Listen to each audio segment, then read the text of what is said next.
Why am I sharing this with you? The human spirit is so resilient. The human spirit is so beautiful. And there are ways to move through it.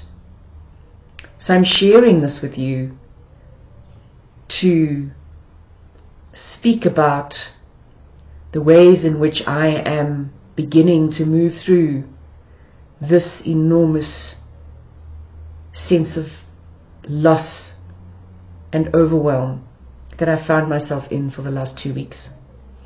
Am I out of it yet? No, I'm not.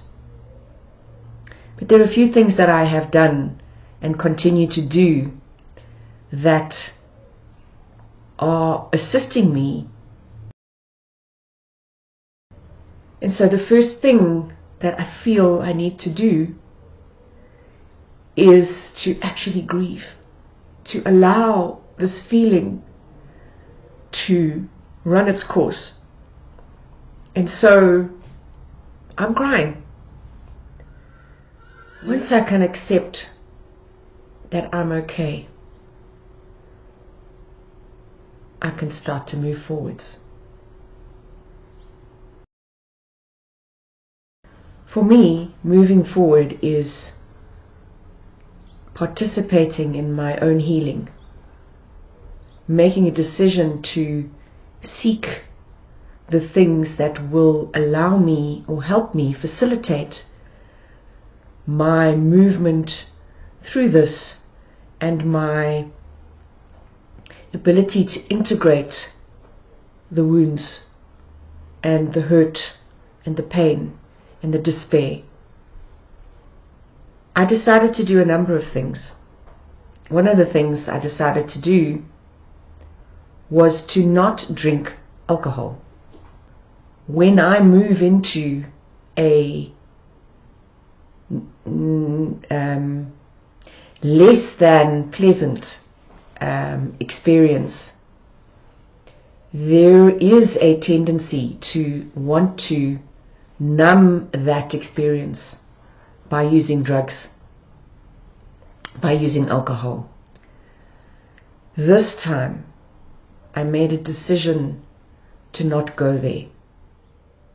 I used my willpower, even in my despair.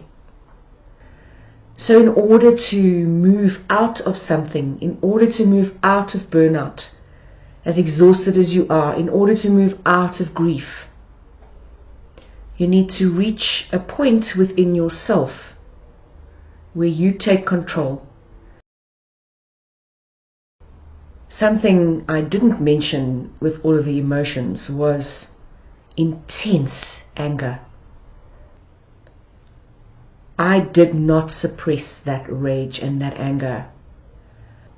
Once that is out of your system, again you move into exhaustion. But you also move into a place where you start to feel more at peace.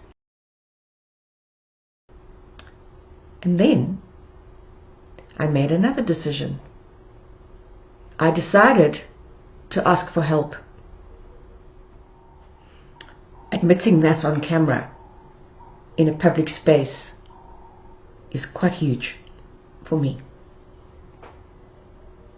Which brings me to another reason for my need to share my story. What do I look like from the outside? What is projected by me and by other people in the world is we've got it all together. We're okay. We're marvelous. We're riding a wave of success. Be aware that that perception may be very far from that person's reality.